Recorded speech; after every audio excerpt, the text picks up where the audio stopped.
January 14th, 2026 meeting of the Fernley Planning Commission. Hearing devices are available. Please see the city clerk. To avoid meeting disruptions, please place cell phones in silent mode or turn them off during the meeting. All meetings are recorded. When addressing the Planning Commission, please sign in and state your name and speak clearly into the microphone. Thank you for your understanding. We'll start with item 1.1, Pledge of Allegiance. Commissioner Flores, would you like to lead us in the pledge tonight? I pledge allegiance to the flag of the United States of America and to the republic for which it stands, one nation, under God, indivisible, with liberty and justice for all.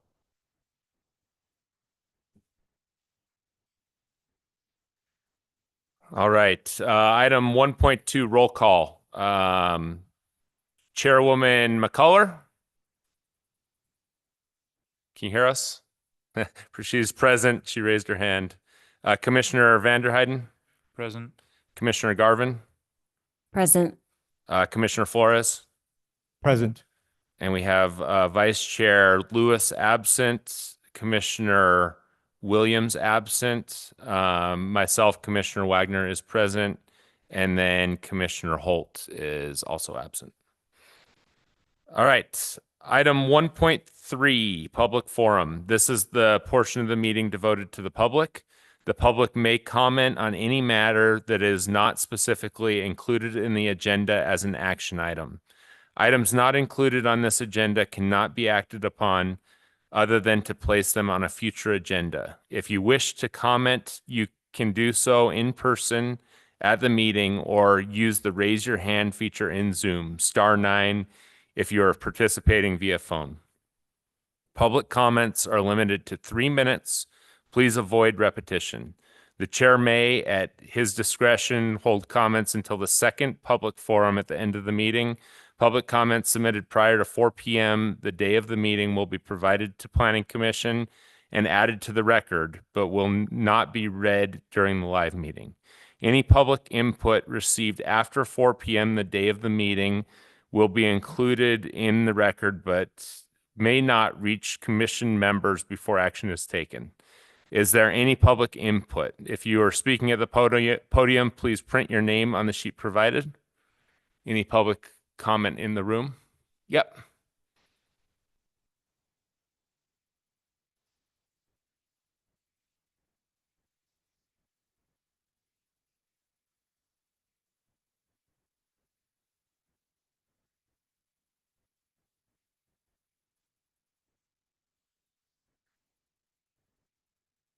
Can you hear me?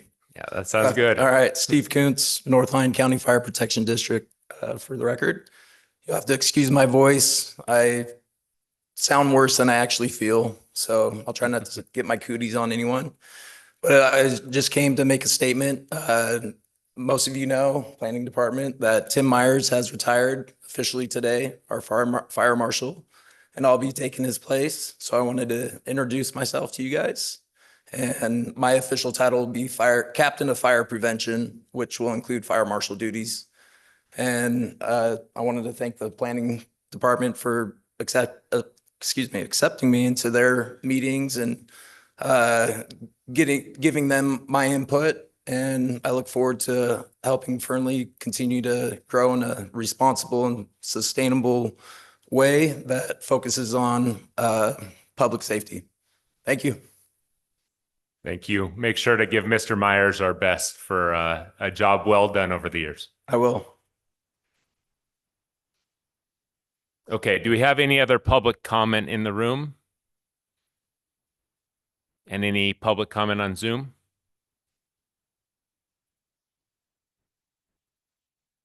Nope. Okay. I did want to note that item 2.2, the presentation from Mark IV Capital, is for information only.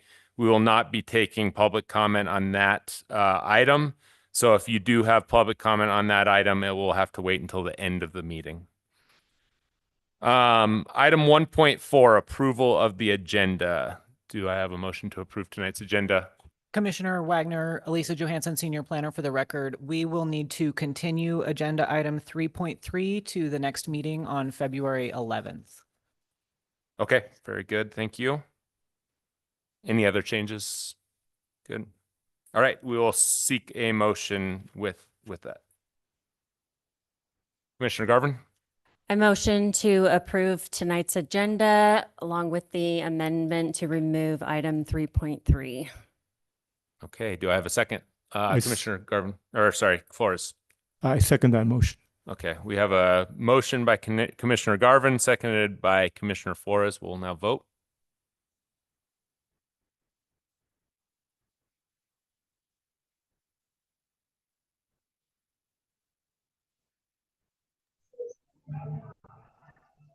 I'd like to vote yes. Okay, Commissioner McCullough votes yes verbally. All right, that motion passes 5-0. Item 1.5. Excuse me real quick. Angela Lewis is trying to get into the meeting. I'm not via Zoom. I'm not sure exactly what the problem is. But she does want to attend the meeting, but is having some technical difficulty being let into the meeting. Is there something we can do about that? Kim is working on watching for Angela, so if she's able to join via Zoom, we will promote her to a panelist and make sure it is noted that she is in attendance at that point. Okay. She's saying that she's in. She's just not being allowed in as a panelist. Is her Zoom name possibly different than her actual name? I have no idea. Okay. Well, Chairwoman McCullough, if you have an update for us, please let us know and we'll try to let her in as a panelist. Okay, perfect. Thank you. Okay, moving on to item 1.5, approval of the minutes from last meeting. Do I have a motion to approve the minutes? Commissioner Flores? I move to approve the minutes from the prior session of the Planning Commission. Okay, do I have a second? Commissioner second. Vandenheiden? Okay, we have a motion from Commissioner Flores, seconded by Commissioner Vanderheiden. We will now vote.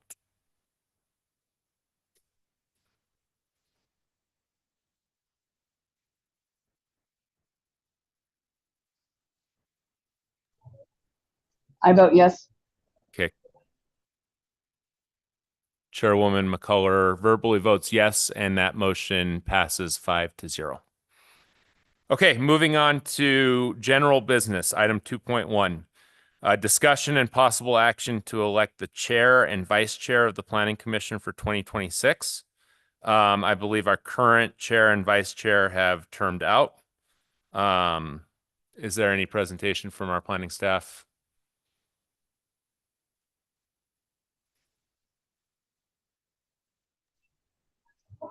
I have a motion to elect a chairperson if no one else does. Jenny, I think Michelle's going to give us a quick intro and then I'll move it over to you for a motion.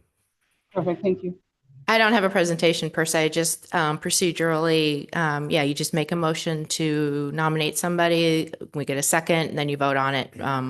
The same process for both offices. Okay.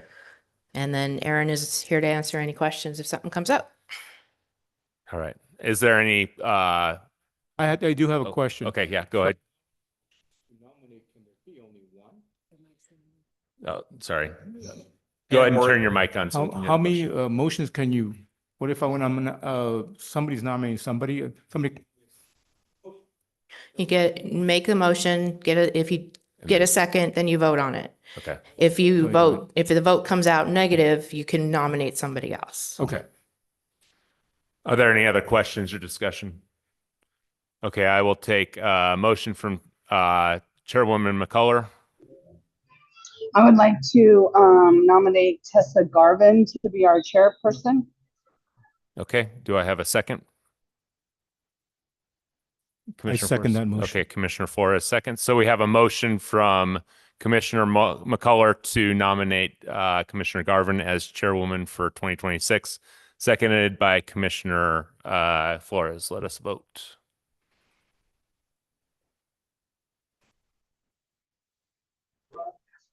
I vote yes. Chairwoman McCullough votes yes, and that motion passes 5-0. Okay, we'll now seek a motion for a vice chair. Commissioner Garvin? I motion to nominate Jennifer McCullough as Vice Chair of the Planning Commission. All right, do I have a second for that? I'll second that. All right, so we have a motion from Commissioner Garvin, seconded by Commissioner Vanderheiden. Let us please vote.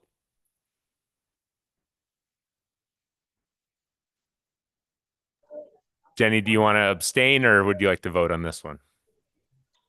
No, I accept that nomination, so I'll Okay. vote yes. All right, Chairwoman McCullough votes yes. That motion passes 5-0. So our chair for next year will be Commissioner Garvin and our vice chair will be Commissioner McCullough. Congratulations. And as, sorry, Michelle Rambo, for the record.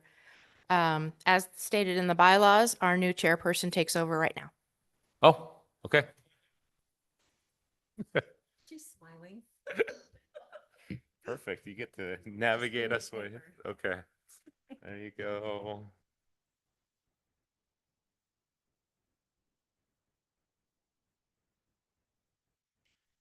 Well, that was quick.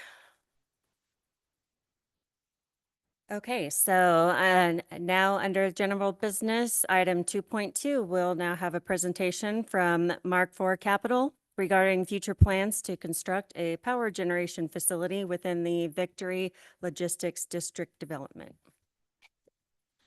Thank you, Madam Chairwoman and members of the commission. Michelle Rambo, Planning Director for the record. Before I turn it over to Mark IV, I just wanted to generally, this was a request of Commissioner Wagner for them to come in and give us an update. I do want to say for the benefit of everybody that the plans for this are very preliminary. They're conceptual. We have nothing submitted to the city as of this point, so there's no decisions to make. And I'll let Scott get into the more nitty-gritty, but I just wanted to know that this is not something that's going to pop up overnight.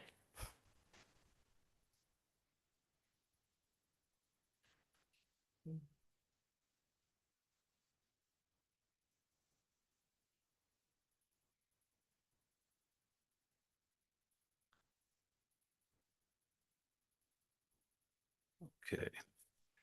Good evening, members of the Planning Commission. I'm Scott Barnes. I'm Vice President of Mark IV Capital, and I'm here to introduce you to the Victory Project. The Victory Project aims to create new jobs, attract businesses, and strengthen the local economy.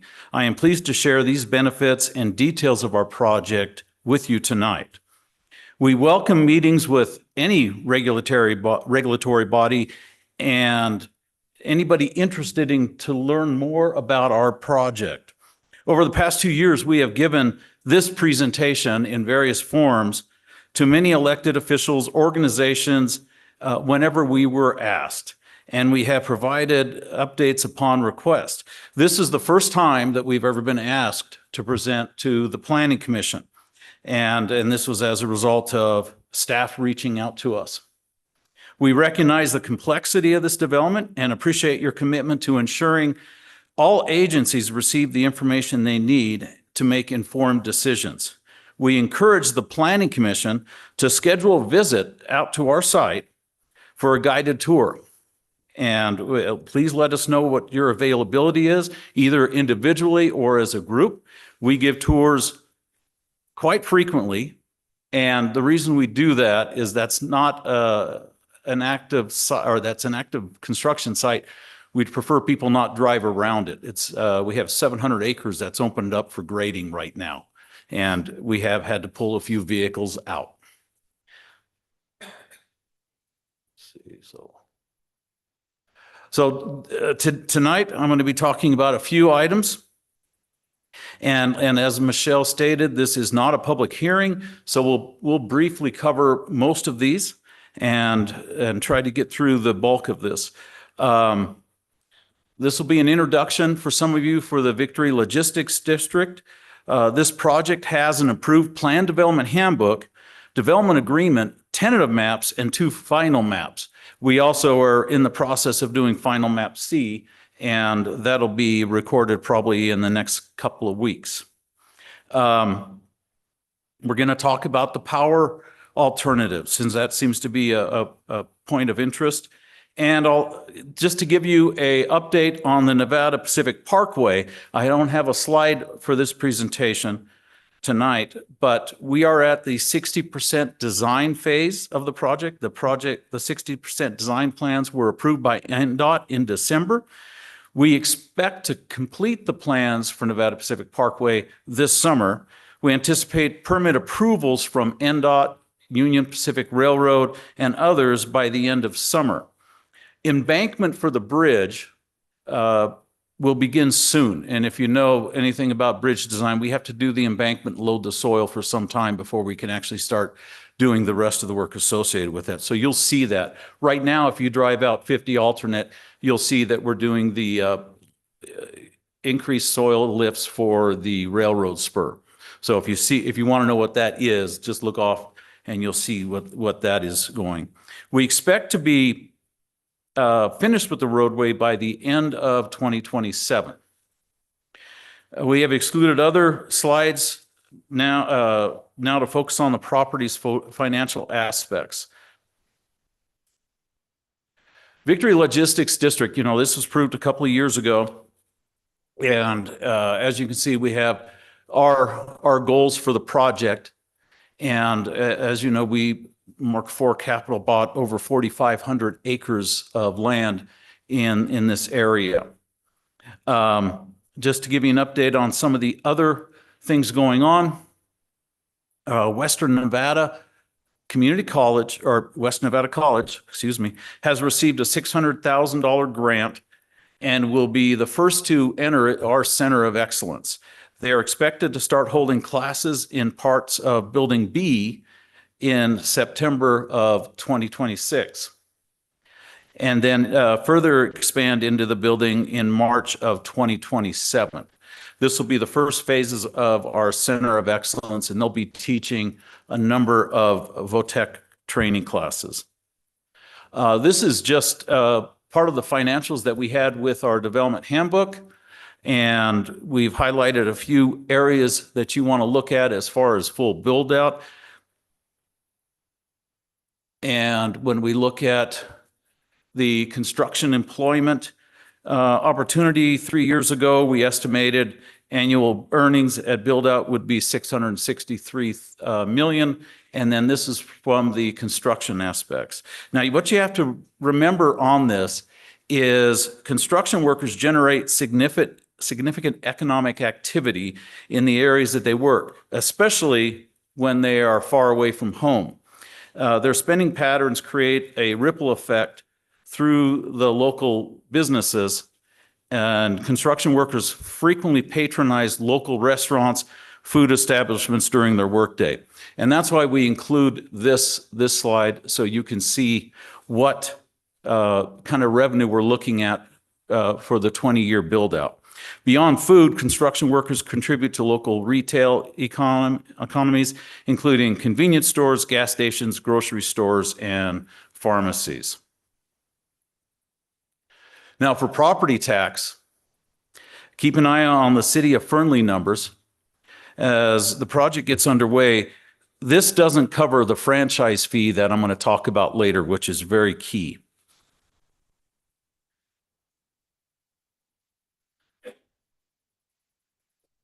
And key elements include these fiscal impacts.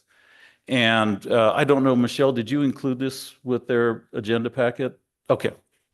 We're happy to include this with you. Sometimes we print out these slide programs, and if any of you want that, we're happy to do so. Victory Logistics District, 4,300 acres. We're probably approaching 4,500 acres now because we're acquiring other properties.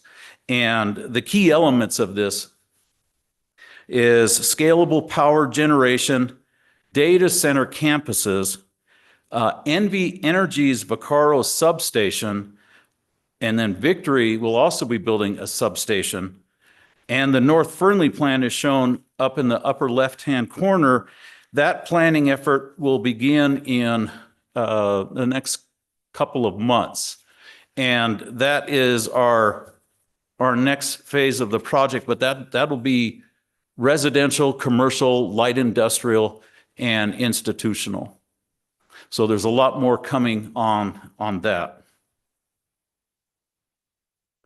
Now, power alternatives. See, typically we don't get into this too much, but today we will. First thing I want to say, and you can read the slide, is that any of these power improvements will not be paid for by ratepayers. And that's an important distinction to make. As you can see, we have other items listed up there. The Greenlink project, which a lot of us were counting on, has been delayed a number of times. It's gone over budget, and it faces some environmental and budgetary challenges that have extended the timeline.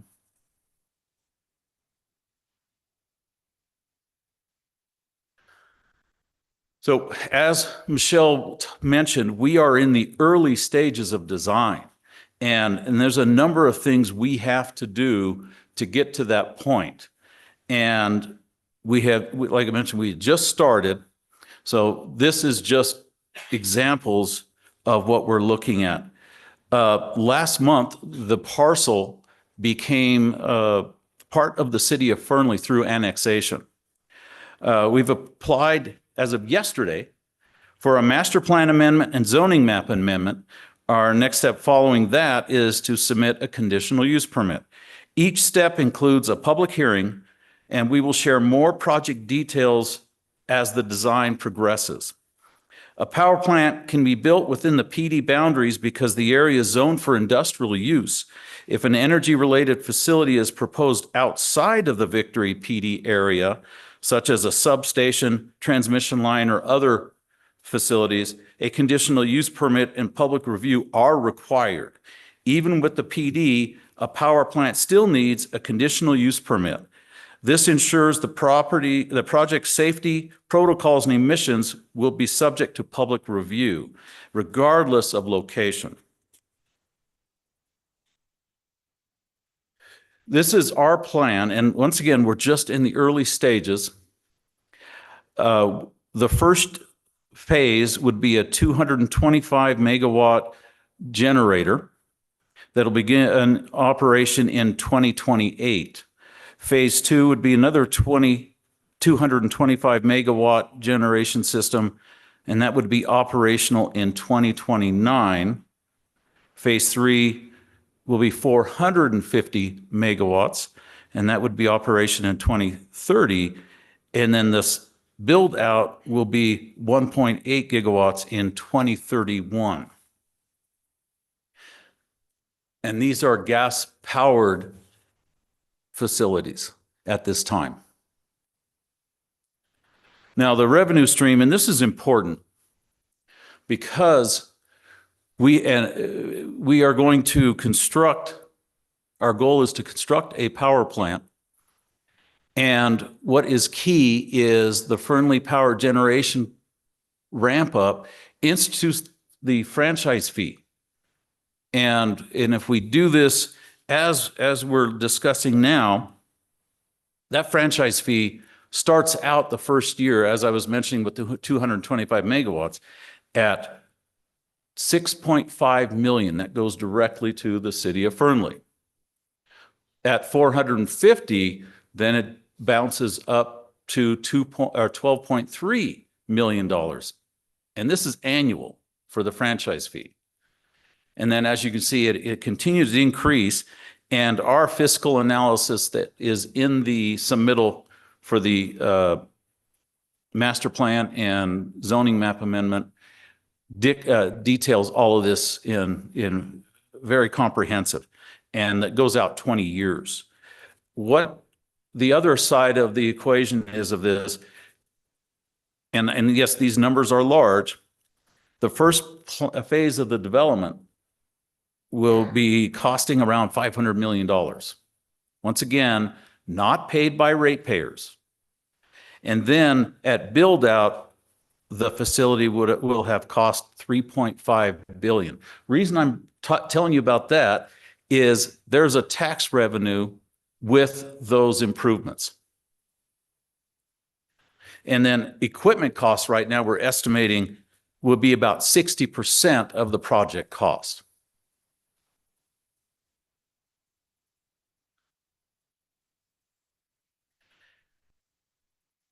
And that's the end of this brief presentation.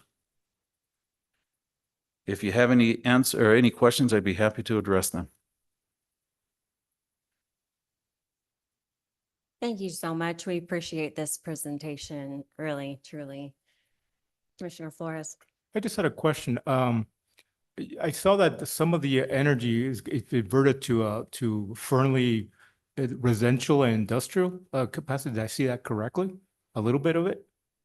Of the energy? Yeah, It could be. it could be. Because the only thing I would say is that it would be nice to have a contingency that if for some reason the main power supply to Fernley gets damaged, let's say 100-year ice storm, and it knocks down the power poles, which are actually pretty small power load, the ones that arrive at Fernley, that it would be nice to be able to have these power units as a partial backup to bring them up to, it might be winter, you might really need this power to keep the residents from, having hypothermia or something like that. So, it'd be nice to have built in an emergency contingent to more of the power, because I think it would take more than the stuff that is allocated there. I'm just saying that it would be a good thing to have for Fernley itself for an emergency only. Just saying. And that's absolutely correct. We have been working closely with NV Energy for the last almost 3 years on this project. And, as you can imagine, everything is complicated. And so we're looking at partnering with them. We're looking at doing this privately, and we're looking at forming a utility district. So there's still a number of options that as we go through design, and that's why I mentioned the 2 substations, the Victory substation and the Vaccaro substation. Vaccaro will be servicing the Microsoft project. Okay, thank you very much. Commissioner Wagner. Sorry, I have a lot of questions. So if anyone else has questions, do it. First for staff, I kind of started asking some questions last time. I think, Ms. Rambo, you mentioned that in our development code, there's already power generation kind of built into that. Can you just direct us to kind of what chapter that's in, what title that's in? You can find it in the use table, Okay. which is, I don't have the exact section in front of me, but there is down under industrial, there is a power generation subcategory, and its utility major is what they would fall into. Okay, perfect. I do want to educate myself before we get into this, certainly. Are there any limits on the amount of power that can be generated, or is it just totally open-ended within our development code? Within our code, there are no limits. Okay. Okay, I obviously have a lot of work to do. I certainly appreciate your presentation here, Mr. Barnes. I think I'll just express my opinion that a workshop, it's hard to have a lot of Q&A back and forth in these public meetings, but a workshop for our residents would certainly be appropriate as we approach this project, just so a lot of questions can be answered. Can you generally, on your map, it looked like it showed it, but generally tell us where this power generation facility would be located? It's that triangular piece of property that you showed indicated on your Facebook post. Okay. So it used to be the Sarasota property. We purchased that from them. So pretty far north. Yes. Can you tell us proximity to the nearest residents? Is there kind of a zone around it that you're anticipating buffering? Victory is so far away from all residents. I mean, even our southernmost area is 3,000 feet from Highway 50. So this puts us probably in, I'm just guessing right now, 1 mile to 1.5 miles away. I mean, that's why we offer to take you on a tour. You don't really realize how big Victory is until you're out there in a truck driving for about 20 minutes before you reach the east end of the property on a dirt road.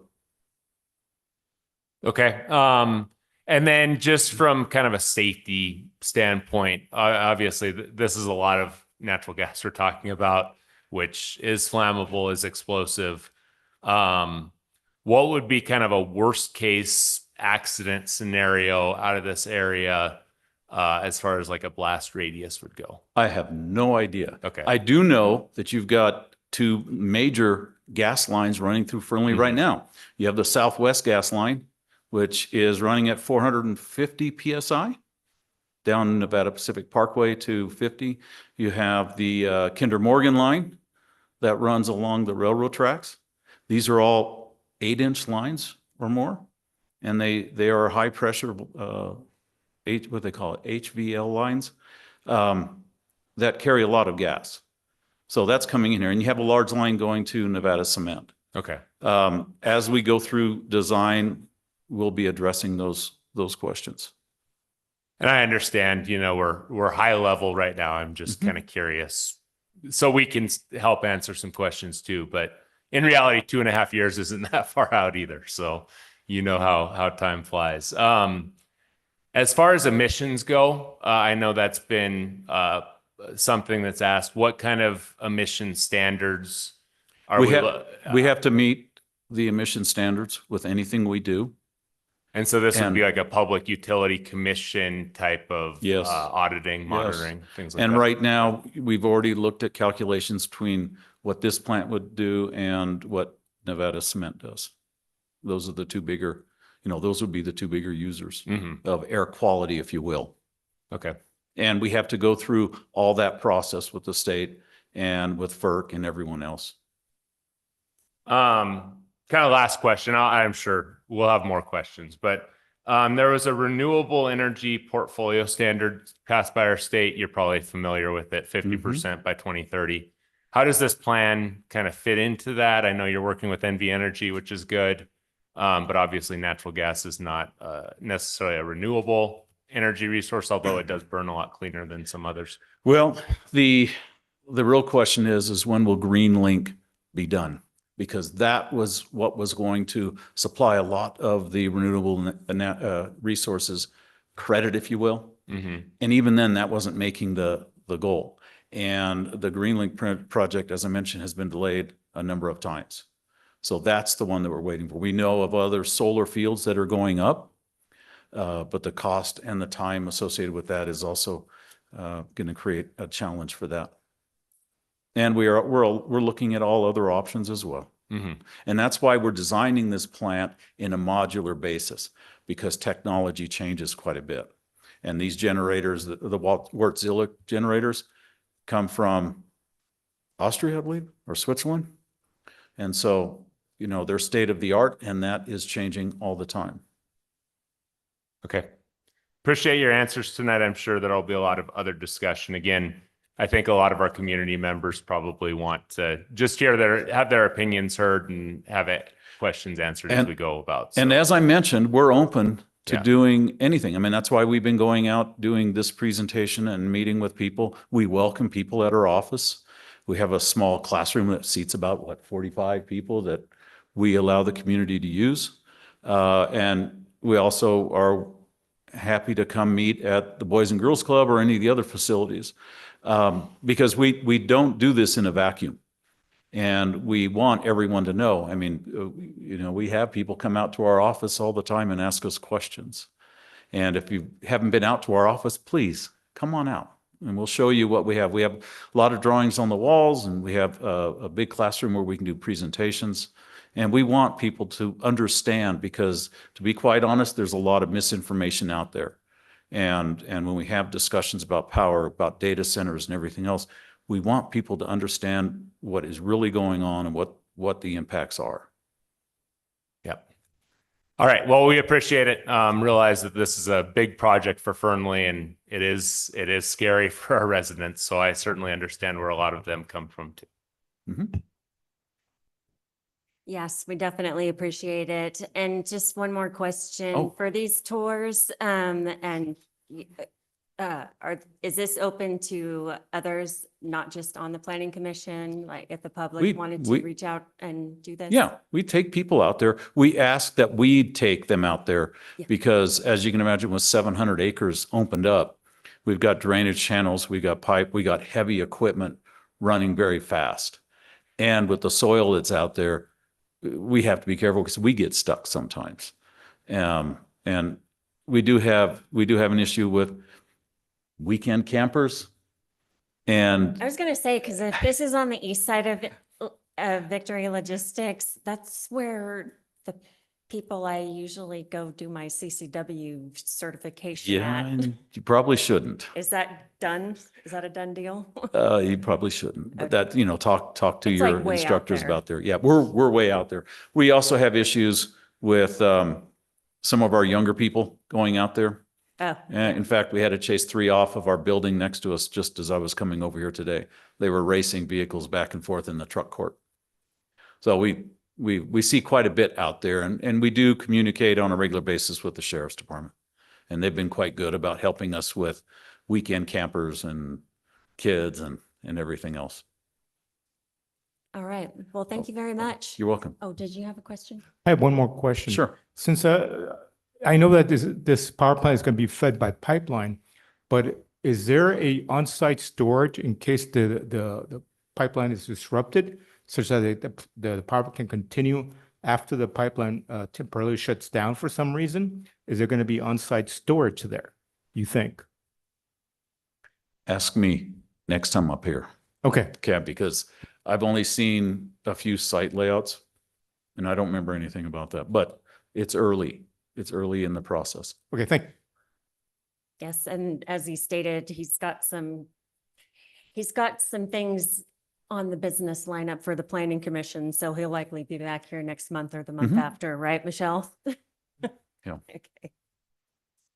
All right. All right. Well, thank you very Thank you. much. Yeah, this agenda item is unfortunately not open to public comment. So, but they'll be back again and again and again as this process moves forward for public comment. And if you like to stay until the end, we can also take public comment there as well. So moving on, item 3.1, discussion and possible action regarding bill number 376 associated with CA 25010 to amend section 32.03.030, section 32.07.220, table 32.09.120-2, and table 32.06.150 of the Fernley Development Code to allow standalone gaming establishments of any size without a resort hotel component. Good evening, Planning Commission. Lisa Warner, Assistant Planner for the record. The background on this code amendment is currently our gaming establishments use requires a resort hotel and 16 or more slot machines. Developers have expressed frustration with the resort hotel requirement as well as the allowed number of slot machines. In order to make the code less restrictive, planning staff have removed the resort hotel requirement and have updated the definition. Staff have also removed the non-restrictive text from other sections and tables within the development code. This will make the code less restrictive and allow applicants to apply for a standalone gaming establishment of any size without the resort hotel component. The new definition is operation of any number of slot machines together with any gaming device, race book, sports pool, or other accessory uses such as food services and ATM at one establishment. Where we remove the non-restrictive text from other sections and tables, including the definitions, live, work, dwellings, parking ratios, and unlisted uses and use table. Findings were met, number 1 and number 2. Finding number 1, the master plan does not specifically address development standards. Therefore, the proposed code amendment does not violate the master plan requirement. Finding number Finding number 2 was also met as public notices were completed in the Reno Gazette Journal for the public hearing for Planning Commission on December 31st, which is 14 days prior to today.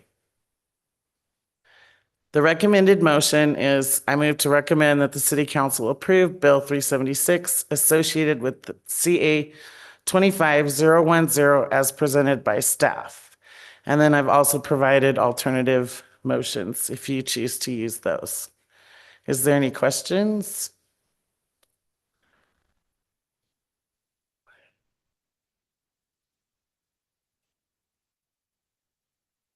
Okay, thank you. Thank you for your presentation. Planning Commission, any comments, questions? At this time, we'd like to open up for any public comment. Is So, there anybody I, here?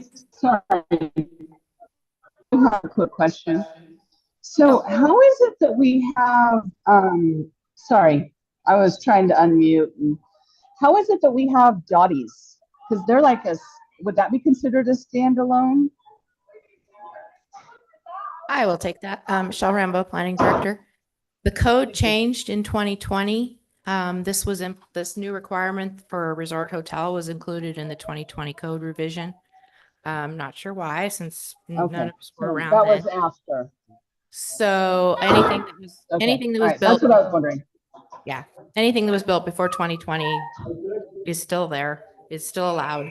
And anything since then has run into this problem. Okay, all right, very good. That was my question. Thank you so much. Okay, is there any other public input? Is there anybody on Zoom? Okay. Any last minute words? And can I get a motion? I'll move to recommend that the City Council approve Bill number 376 associated with CA 25010 as presented by staff. And may I have a second? I'll second that. All right, Commissioner Wagner, motions to approve. Commissioner Vanderheiden, motions to second. Can I get a vote?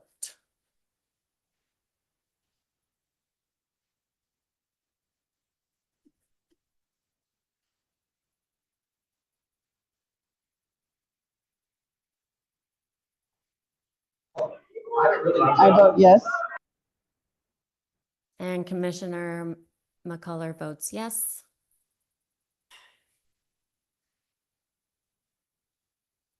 And this passes 5-0.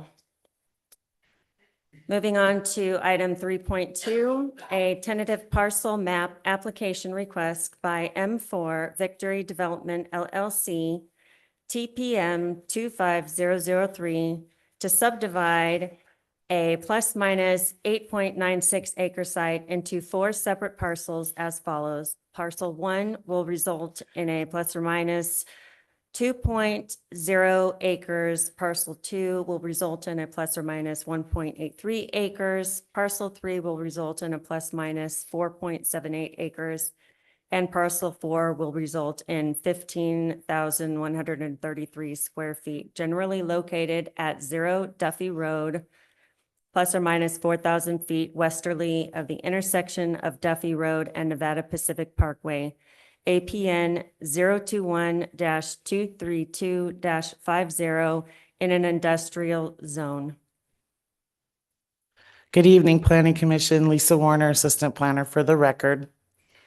Here's a copy of the vicinity map showing where the subject property is located.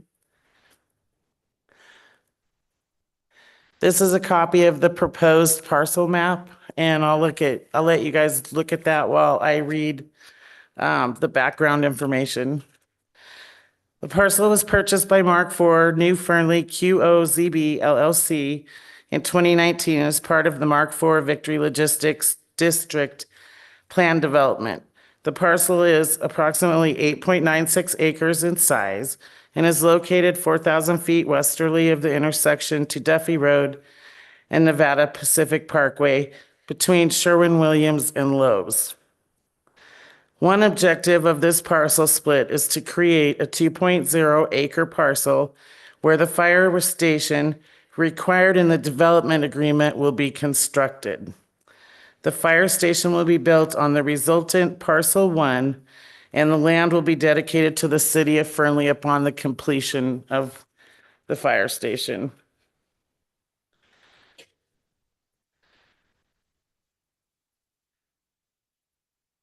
The analysis, you already went through and read this, so I won't bore you guys with the details again. But basically, the parcel is surrounded by industrial zone parcels to the south and the east, commercial C2 zone parcels to the north and the west. The project meets all 12 findings required in the Fernley Development Code and NRS for a parcel map, including water and sewer availability, public services availability, access, and street regulations.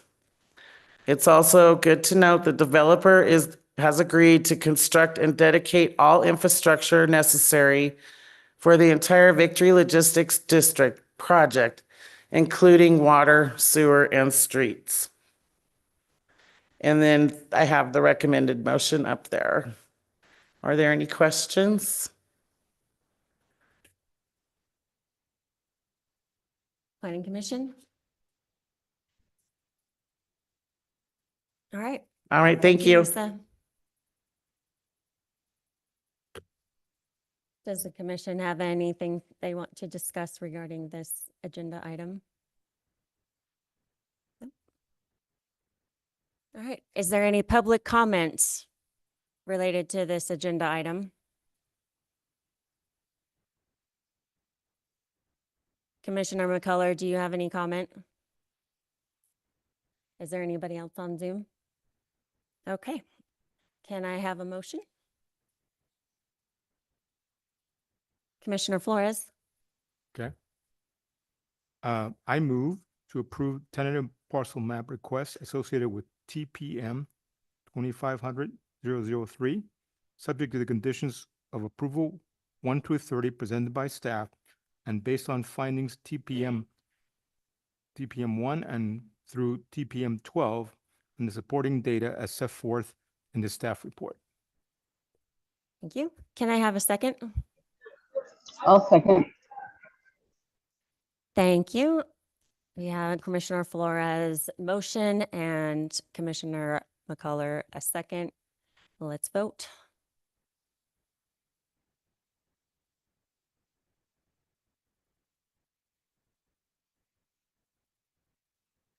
And that passes 5-0. Okay.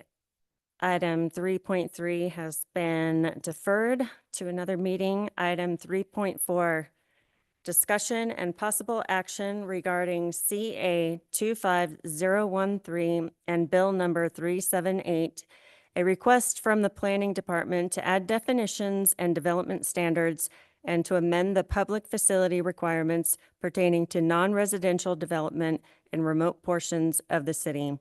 FMC 32.02.030, FMC 32.09.125, and FMC 32.12.010. Good evening, Planning Commissioners. Elisa Johansson, Senior Planner for the record. I'm here tonight with a Development Code text amendment that is aimed at increasing feasibility for projects on the periphery of Fernley, specifically non-residential projects. Why are these changes needed? Well, our current regulations require all intensifying development to connect to city utility infrastructure. This renders non-residential sites on the periphery of Fernley unbuildable. The periphery of Fernley, however, is an ideal siting location for uses that do not entail high visitation or staffing levels, for uses that require limited utilities, or for uses that have large spatial requirements. To rectify this conflict between the community's needs and codified requirements, we propose to amend the code to allow private utility facilities or no facilities at all when appropriate for developments on sites that meet the proposed locational criteria. Our methodology for developing this text amendment included research, so looking at what other jurisdictions do for non-residential, remote, or rural sites. And we also consulted internally with city departments such as utilities, public works, engineering, and then, of course, our usual legal counsel at the end. So the proposed updates cover a number of different topics and touch a few different chapters within our code. The first amendment that we propose is to update the definition. So we're proposing to add 2 new definitions as follows. The first would be the word unserviced, defined as sites that are not mapped within an adopted area plan and that are more than 1/4 mile from any public utility infrastructure. The second definition that we propose to add is xeriscaping. This is a process of landscaping that significantly reduces or eliminates the need for irrigation. And the purpose for these definitions will become clear as I move through the presentation. We propose to add a new section, 3209125. This section would be titled Non-Residential Standards for Unserviced Sites. This section includes less restrictive standards for landscaping. This is where xeriscaping would be referenced for the first time. We include less restrictive standards for screening, so we do still require it along property frontages that abut a right-of-way and between residential and non-residential uses, but otherwise scale back those requirements to reduce the burden on developers in this portion of the city. We also include less restrictive standards for street improvements. So rather than requiring full street improvements out in the remote periphery of the city, we are scaling that back to a rural road standard that is much easier to achieve for developers and that is much more appropriate for those more rural locations. So the intention of this this new section is to facilitate development for these sites while still addressing project impacts, ensuring compatibility, making sure that we have a little bit of landscaping, a little bit of screening, and some street improvements so that the projects are, assisting in developing those portions of the city with some community benefits in mind. Okay, perhaps most importantly, the section pertaining to adequate public facilities was also updated. So this is really the key linchpin update that's included in this package. I want to highlight that this allowance only gives us the discretion and the flexibility to allow private utility facilities such as well and septic systems when deemed appropriate by city administrators. So this is not a blanket allowance that automatically allows these facilities. It just adds that previously absent flexibility and discretion. What this new allowance does not do is it does not encourage or authorize uses or densities that are not appropriate without public infrastructure connections. It does not change the range of allowable uses in any zoning district, and it does not modify or supersede any regulatory requirements for private facilities. So wells and septic systems would still be regulated by the state, and we would require those facilities to meet those standards, even in light of this minor code amendment in our municipal code.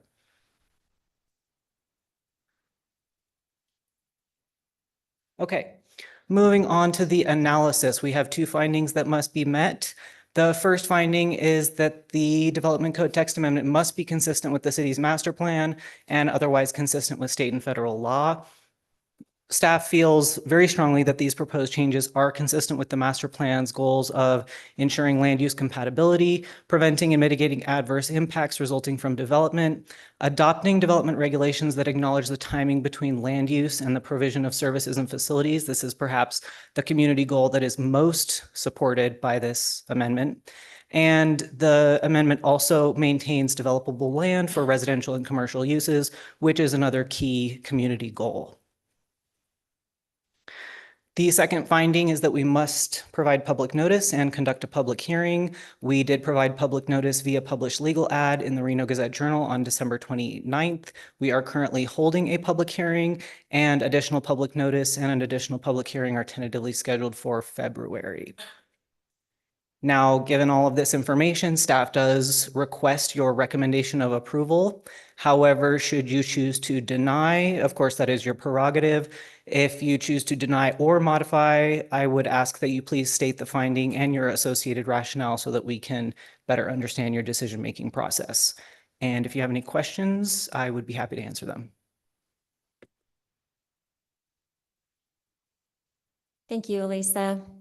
Question, Commissioner Flores.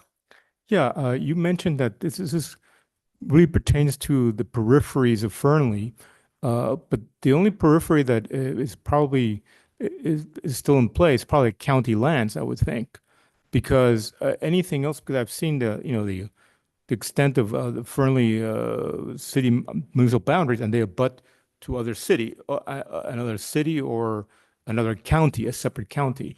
But within the county, it's majority you're talking about is that kind of back end where that's where the jurisdiction of Fernley kind of ends, and that's what you're talking about, I presume.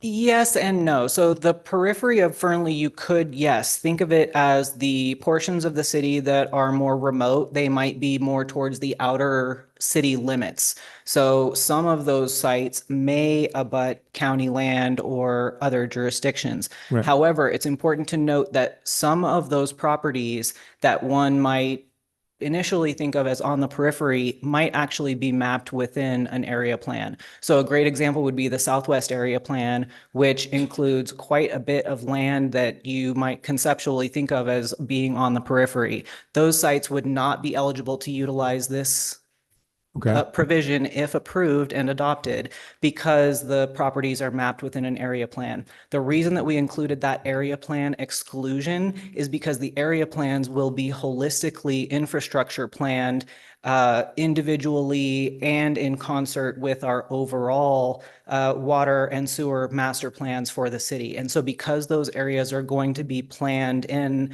that more holistic way, we don't want to open the door for piecemeal utility infrastructure installation or a patchwork of private and public facilities. So this is really just for the properties that don't fall in those area plans that won't receive the benefit of having that infrastructure planning being conducted on their behalf by the city. Okay, thank you for that explanation. It really helps. Yes, in support of that, it's almost the entire south end of Fernley that would be considered like unserviced because they're all on septics and wells. Is that as Yeah, well so as unpaved? yeah, the criteria, it's a twofold test to meet the locational criteria for this provision. You would have to not be within an area plan and also be more than 1/4 mile from existing public utility infrastructure. So as I'm sure you can imagine, that second criterion is a moving target. So as utility infrastructure expands, where those unserviced sites would be also Then it expands.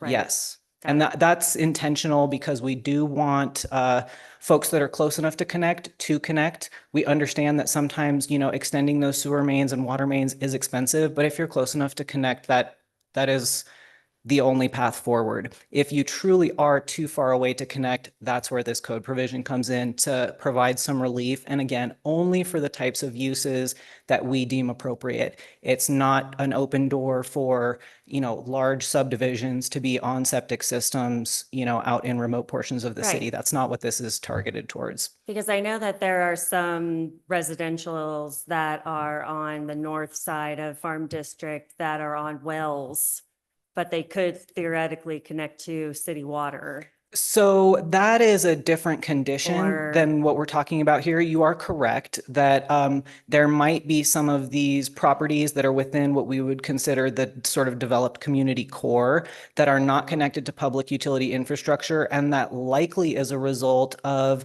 either public utility infrastructure not being available or not being required at the time that that development was constructed. Well, they could be rezoned too in that case, in that same area, but are still rezoned for commercial or whatnot. Well, the zoning district is a separate but somewhat related component to this. So it really depends more on whether or not that public utility infrastructure was available at the time of construction and whether or not the city had a mechanism by which to require that utility connection. We currently don't have a mechanism to require connection without a redevelopment trigger, if that makes sense. So if you've got a site that is on a well and a septic system, we will allow that well and septic system to continue to provide utility service to that site because there's no there's no jurisdictional authority. There's no way for us to intercede to require that connection. If they choose to redevelop that property,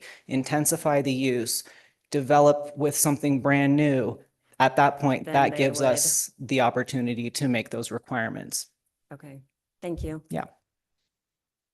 Commissioner Wagner, did you have a question? Okay.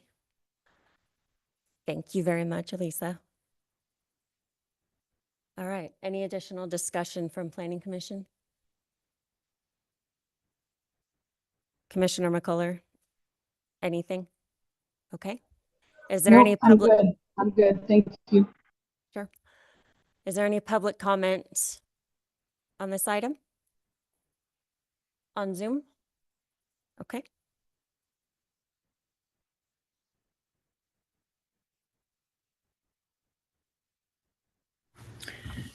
Hello, Dimitri Nikolakakis with Valuetainer LLC. With regards to Bill 378, if you look at the paving requirements in the table referenced under Section D under street improvements, that would require asphalt paving. So that is something to consider there, and that would be a fatal flaw in my eyes if it were to come to be that were required in some of these parcels.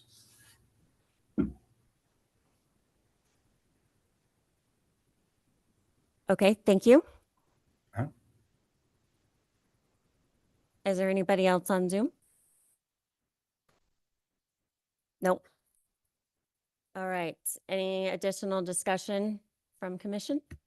Commissioner, Can we ask about that public comment? What exactly are the paving standards for this new definition that we're creating? Elisa Johansson, Senior Planner for the record. I don't have the development code pulled up in front of me, but I do believe that the GR20 standard is for paving.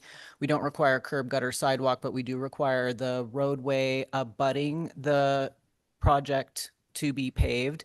Staff feels that that is appropriate, given the fact that this code amendment is specifically targeted at non-residential uses. We want those non-residential uses to be providing their share of street improvements where appropriate. We feel that paving alone is a reasonable compromise without the potential for fugitive dust, sedimentation, all of the things that come along with heavily trafficked gravel roads. I will also add, Michelle Rambo, Planning Director, that a lot of these uses are going to be utilizing heavy trucks. So when you're talking big trucks, you don't necessarily want those on gravel roads. So just throwing that in there. So I totally understand the necessity of that for like larger scale projects. Are there smaller scale projects that we'd be talking about in this realm that I'm just thinking like a small, whatever transmitter station or something in the outskirts of Fernley that probably doesn't have hardly any traffic. Would that usage fall under the necessity to pave? Typically, Michelle Rambo, Planning Director for the record. Typically, yes, we would require paving for any size project. However, they always have the option to come and ask for relief from the City Council to ask that they not have to do that. So basically a waiver.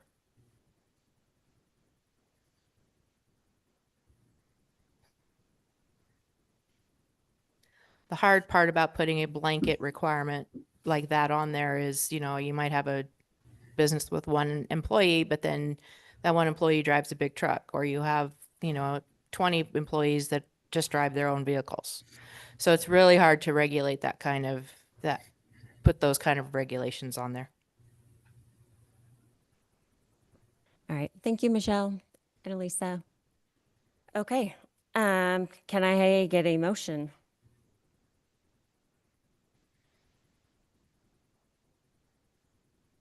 I'll make one. Okay. Commissioner Wagner. Considering the information provided by staff presentations and in the staff report, I move to recommend approval of bill number 378 associated with CA 25013, adding definitions and development standards and amending public facility requirements pertaining to non-residential developments in the remote portions of the city. Fernley Municipal Code 32.02.030, FMC 32.09.125, and FMC 32.12.010. I'd also just like to encourage that the waiver process be further defined and presented as an option for smaller scale projects. Thank you. Commissioner Wagner, may I have a second? Commissioner Vanderheiden. I will second that. Thank you. I have a motion from Commissioner Wagner, a second from Commissioner Vanderheiden, and let's please vote.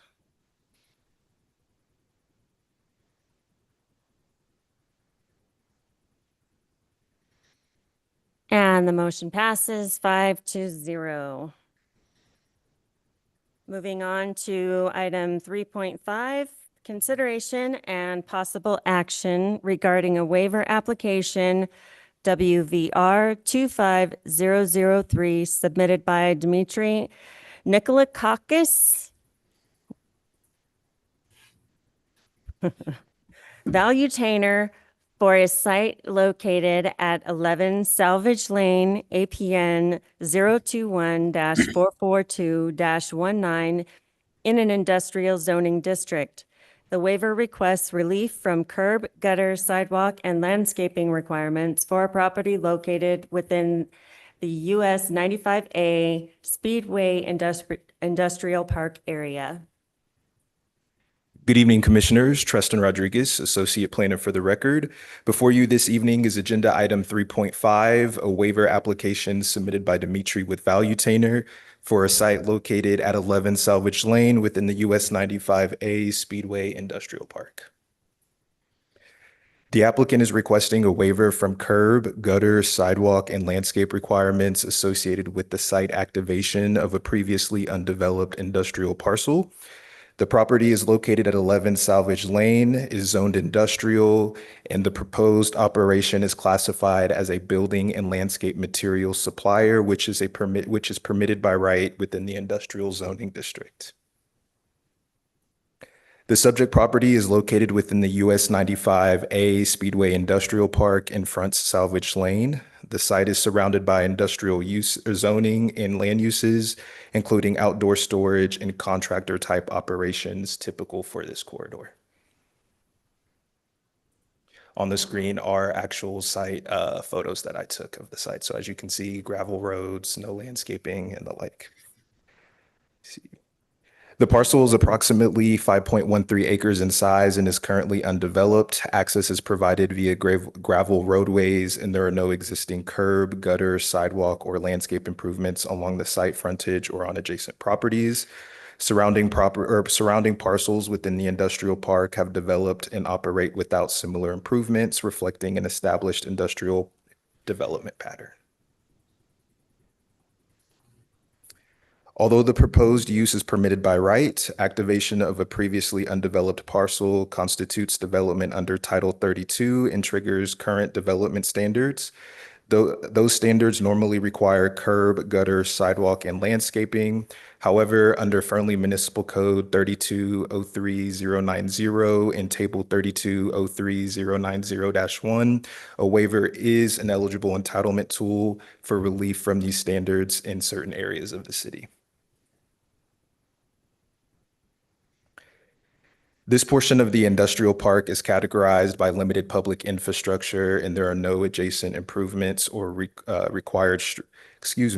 and there are no adjacent improvements for required street or landscaping features to connect to. Requiring isolated curb, gutter, sidewalk, or landscape improvements on this parcel would result in non-functional infrastructure that is inconsistent with the surrounding development patterns. The requested waiver maintains consistency with the established industrial character of the corridor and reflects existing conditions rather than an intensification of use. The waiver applies only to site improvements and this does not involve any building construction. The project does not impact fire, building, or health codes, and reviewing agencies, including the North Lyon County Fire Protection District, identified no concerns. A concurrent administrative review is required and will address site layout, access, circulation, and operational details, ensuring enforceable controls are applied. Staff evaluated this request against the 5 waiver findings outlined in FMC 3203090. Based off the analysis in the staff report, staff finds that all findings can be made, including the waiver does not impair the purpose of the industrial zoning district, is consistent with the master plan, does not impact life safety codes, and preserves property rights enjoyed by surrounding parcels. I have the recommended motion on the screen. Also have some alternative motion language for you all, should you all wish to go that direction. And I'm available for questions, and I believe the applicant is online for questions as well. Thank you. We appreciate the presentation. Does the applicant want to say anything? He's raising his hand. Kim? I don't really have anything to add. I'm happy to answer any questions that the commission may have. Commissioner Flores? Yeah, the nature of this business, it looks like we're talking about open air bulk construction, like stones, sand, whatever, blocks, be out in the open, I presume. The only thing okay. Things would be out in the open. We are primarily a transportation company moving storage containers. We have a subsidiary company that handles the actual sale of the containers and the rental of the containers. There will be no storage use on site. Okay. It's only storage of inventory to be used by customers at their location. So we won't have any customers that store their property here. Okay. And been doing this for 9 years. Never had anyone store anything on any of the properties that we work from. Okay, good. Because you assuaged one concern I had about heavy trucks going to and damaging the interstate there as they enter because there's no prepared grade. That was on. But since they're empty containers, the weight is. I think it's just fine. All right. Thank you very much. My pleasure. Any other questions from the Planning Commission? Okay. Is there any public comments or questions? Any on Zoom? Okay. If there's nothing further, can I get a motion? Commissioner Flores?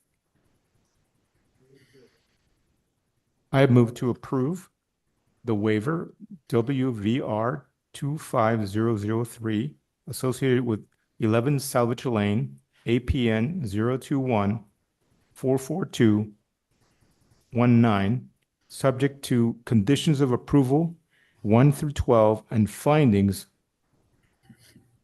WVR 01 through WVR 05 as set forth in the staff report. Thank you. Commissioner Flores gave us a motion. Can I have a second? I'll second it. And Commissioner Wagner seconds. Let's vote.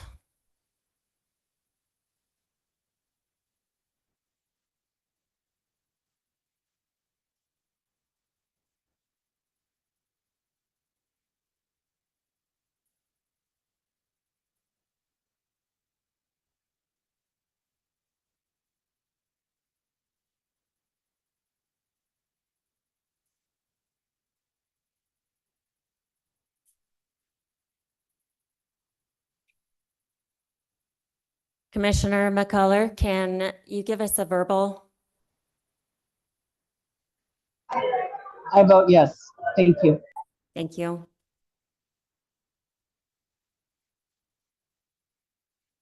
And that passes 5-0. Moving on to chair and commission items.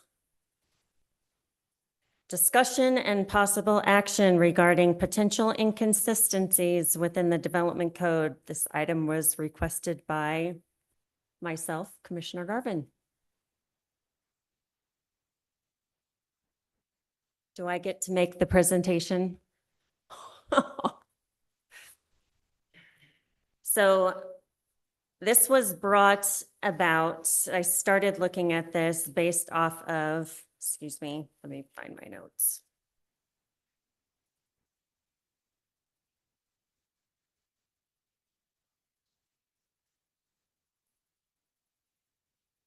This was regarding a commission item that was brought up that had to do with adjacency standards.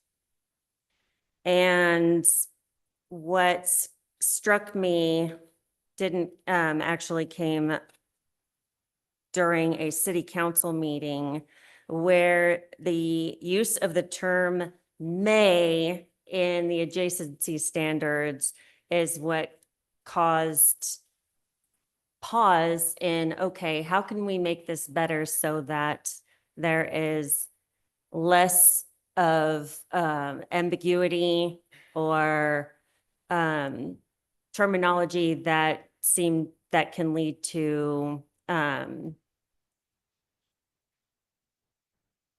what's the word?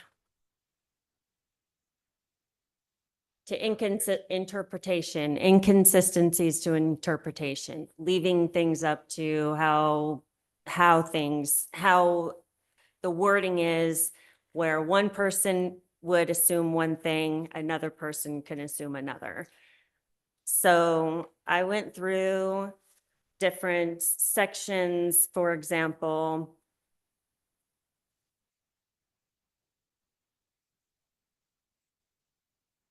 in the definitions and interpretations, in section 32.02, accent material that is secondary to the primary building material in terms of its quantity, or that contrasts with primary building material. What's subjective is the secondary and contrasts are not quantified beyond general guideline. So leaving room for interpretation. So I could go through item by item, but what is the best way we can develop? Or is this something the commission can recommend as far as wording and verbiage to update the code so that it's less ambiguous and open to interpretation? Michelle Rambo, Planning Director for the record. The city attorney and I did review that list. Some of those things are already on our radar and we are working on fixing them. A lot of them were also definitional, and I'll let Aaron address the issues with that, but definitions sometimes need to be worded a certain way for legal purposes, and I'll let him put the rest of that. Aaron Mortson, City Attorney. The difficulty in writing code is that you're trying to be sufficiently precise as to give everyone an idea of what is and isn't allowed, while also being simultaneously flexible enough to handle any weird situation that comes up. And I think as the Planning Commission is aware, there's a lot of weird situations that occur, especially in development. A lot of going through the document, a lot of what were identified as contradictions were purposeful vagaries that allowed the Planning Commission and City Council and the Planning Director the flexibility to review different adjacency situations and kind of follow the spirit of the law in determining what was appropriate. The reason we have Planning Commission is to be able to look at those ambiguities and then make rulings as to what's appropriate in given situations. And so I realize that there's always the goal of wanting precise, exact adjacency standards and everything. And I think the item was pulled today, or no, it's an item that we're working on in the future in regards to improving adjacency standards. So we took a lot of those ones that we did find were real contradictions, and we're going to try to make those more precise. But some of it's going to have to be left very imprecise to allow for the flexibility of planning as necessary. And that's understandable. And I realize the definitions are, can be this or that. That adjacency though, one threw me for like, whoa, okay. Maybe we should look at this a little closer. So what is the appropriate way to handle those situations when there are things like that that are kind of left to interpretation? Is that really just on us to determine what is or isn't? And Yeah, Michelle Rambo, Planning Director. Yes, that's why we have you, is to make those determinations of what's appropriate and what's not. okay, And Aaron Morton, City Attorney, I would add to that. I think ultimately, if we could come up with a perfect code that was perfectly interpretable, then we could just have a planning director look at those, apply the code. We wouldn't need a planning commission.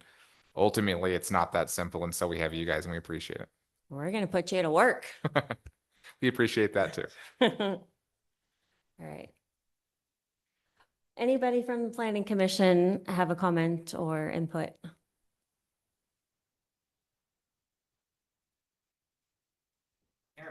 Aaron Morton, City Attorney. I would add that we're working on a lot of those adjacency standards right now. We thought we might have it ready for you guys today to present, but it turned out to be a lot more complicated than we expected. And so we're still working on it, and hopefully we'll get it to you soon, but it was not as simple as we originally thought it would be. Well, I appreciate that. Actually makes me feel a lot better because it wasn't just us. It's, yeah. So that's good. Okay. Do we need public comment for this one as well? Okay. Aaron Morton, City Attorney, this does not require it. All right. Then we'll move on to item 5, Planning Director items. Thank you, Planning Commission. Michelle Rambo, Planning Director for the record. I have got a pretty short update tonight. The council meetings for both December 17th and January 7th did not have a whole lot of planning items on them. The 17th, the Mark IV annexation was approved.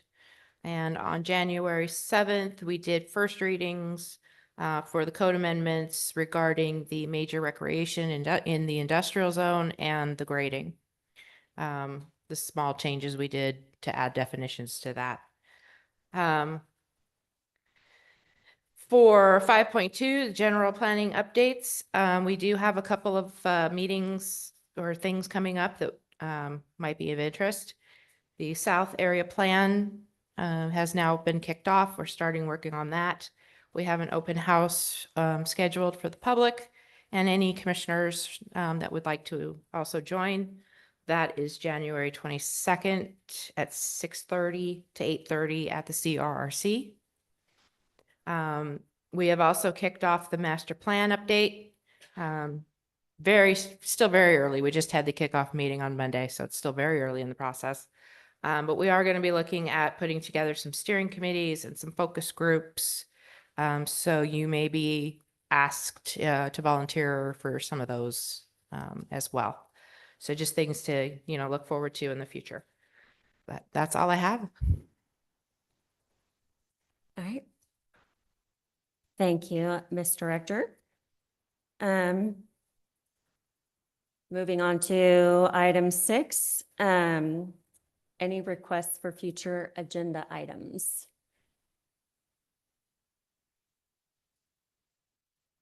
All right, be it none. Item 7.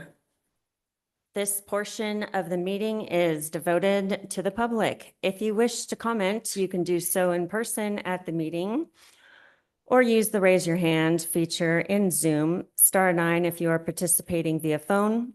Public comments are limited to 3 minutes. Please avoid repetition.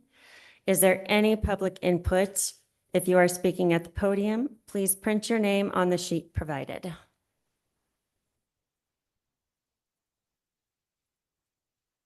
Tammy Dittman for the record. On the curbs, gutters, paving, all that stuff, I've come across problems with commercial where curb, gutter, sidewalks, paving is required, but it makes no sense because none of the other property has it. Or the sort of like where the pawn shop used to be in La Fiesta. You can't put curb gutter, well, okay, never mind, backstep. The property that I had for sale for a while, we originally had it waived for the curb gutter sidewalks because none of the road has that currently, not the old pawn shop and La Fiesta. And most of the area in front of the pawn shop is city-owned. They only have a small area for parking, so you couldn't put curbs, gutters there. So you go further past those, and now the city wants curb, gutter, sidewalks for this area. And this is just from what I've heard the last couple of years. To me, it just doesn't seem fair to the buyer or whatever to put in a small section where you don't have the front section or the back section. It's just a lot of the stuff as a citizen just doesn't make sense. The salvage lane, yard, whatever. I don't know, and maybe I missed this part, whether they can keep the gravel or they have to put pavement in. Again, if they have to put pavement in, again, that doesn't make sense either because you're going to have heavy trucks coming from the salvage yard degrading the pavement of that person that is putting it in. So this person's spending all this money to put pavement in to have it degraded by other property owners. So I kind of have a little issue with that. It just doesn't seem fair, and I'm all about fairness. Also, this is a heartache with me. So when the city does advertising for events at the CRRC, it would be nice if there was consistency that it's the CRRC and not the Boys and Girls Club, because it is the CRRC, and that's what you got the money for, to build the building for the CRRC. Again, semantics for me, it's what should be proper. And then I think that was it. Thank you. Oh, I ran out of time. Never mind. All right. Thank you very much for your comment.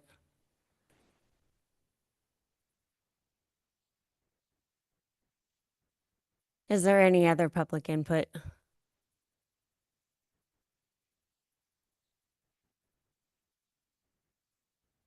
Please come up to the podium. Oh.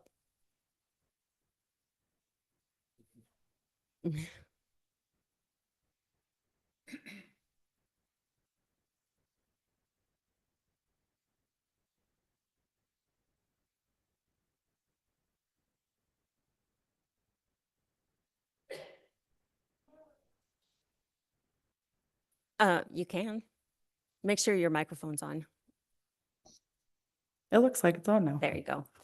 Okay, so do any of you guys have children? Probably.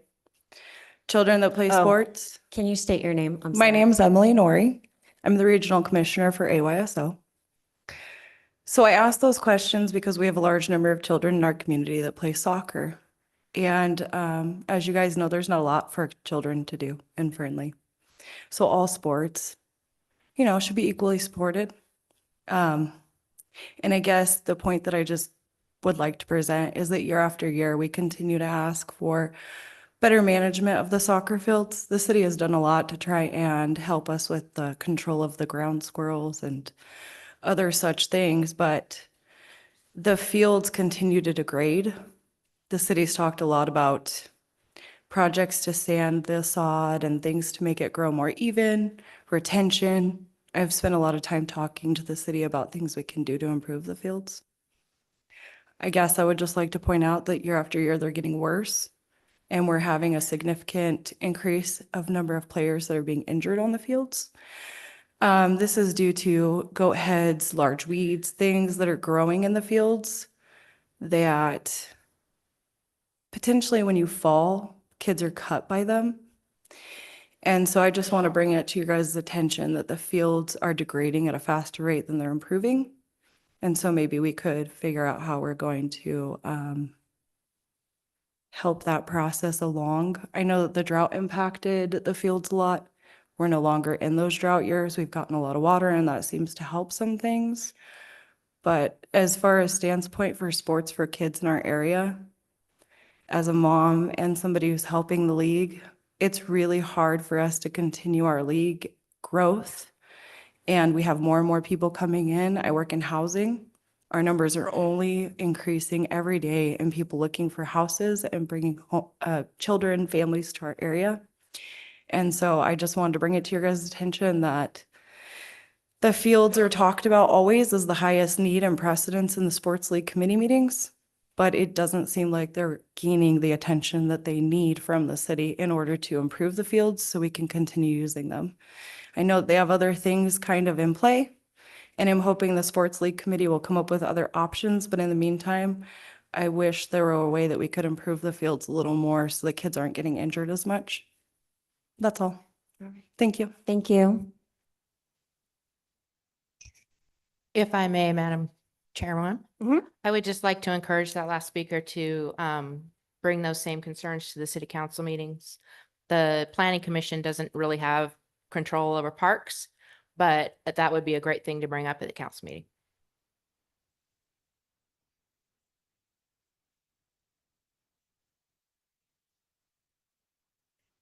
Hi, I'm Kevin White. I just wanted to say that the deal with Mark IV, like you brought up about the tanks, that's a great idea. That we probably need that. And the other thing, I just had a question I haven't heard anybody address at all is all this great expansion, you know, a city either grows or dies. I know we need it, but where's the water coming from? I mean, this project, as far as I know, they just suck water like there's no tomorrow. We barely got enough water for the people who live here now. So has anybody addressed that? Thank you. Would you like me to address that? Please. Okay. Michelle Rambo, Planning Director for the record. When the Mark IV plan development came in and was reviewed, we addressed that water issues at that time. They do have all the water rights that they need to fulfill their project. And as far as any additional water, at this point, we have the capacity to serve what they are required to have. Thank you. All right. Is there any other public comment? Is there any on Zoom? Nope. Be it none. Our next meeting will be for the Planning Commission will be on February 11th at 5 p.m. This meeting is hereby adjourned.